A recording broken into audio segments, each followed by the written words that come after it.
जय जगन्नाथ बंधु मैंने कौन सी स्पेशल दिन मानक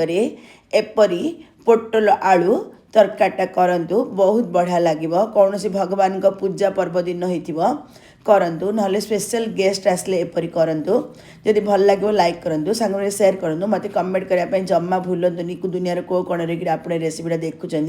देखो मुझे चीना बादाम नहीं आई आ काजू टिके मगज मंजी नहीं आई एगुड़ा को बढ़िया मुझे बतरे देवी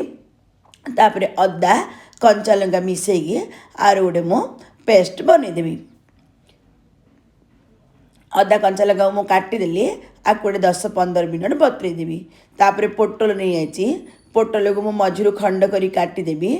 आलू भी नहीं तार ऊपर छिलका बाहर करके क्यूब क्यूब करके आपको मु काटिदेवी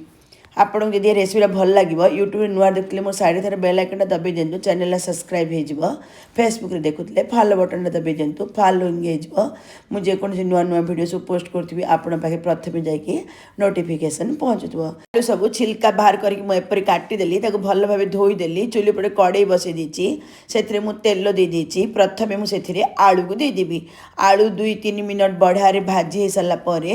आम ए पोटलटा देदेबा पोटल दे सारापर पुणी आउ 2 मिनट खंडे ताकू बढ़िया आम भाजीदेवा आपण घीओ कले भी बहुत बढ़िया लगे बटर रे कले हम मुझे आज ताकू तेल रे करछि 2-3 मिनट भाजी हो सारापर आमर पोटल आलू आम बाहर करदेबा तापर सेम कड़े तेल नहीं जावा जदि अधिक तेल थी कहले आपण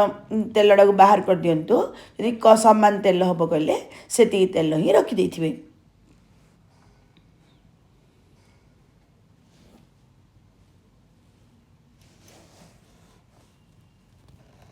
सब पोटल आलू बाहर कर सारापर मुझे 2टा तेजपत्र देदेली जीरा गोटे चामचटी देदेची तापर आमर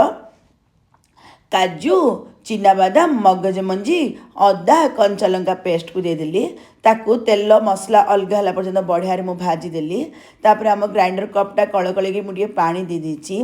भजा जाइए पोटल आलू मुझे देदेली तापर आमर केती पतला मोटा दरकार से अनुसार आपण पानी कम अधिक करें से गुजराती गुंड गोटे चामचटी दरदरा छेचा भाव गोलमरिच गोटे चामचटी गरम मसला गुंड गोटे चामचटी मुझे देदेली सहित स्वाद अनुसार मुझे लुण देदेची मुझे मिल्क पाउडर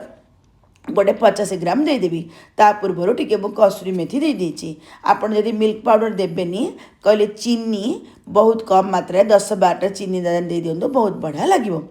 टिके सुखिला हला बेला लगिला से मुझे आउ थे पानी टिके देदेली तापर मिल्क पाउडर देदेली मिल्क पाउडर देला बढ़िया आम भी बुसेदेवा तापर आम रुटी सहित भात सहित एंजॉय करवा आपण धनिया पत्र टिके गार्निश कले भी हम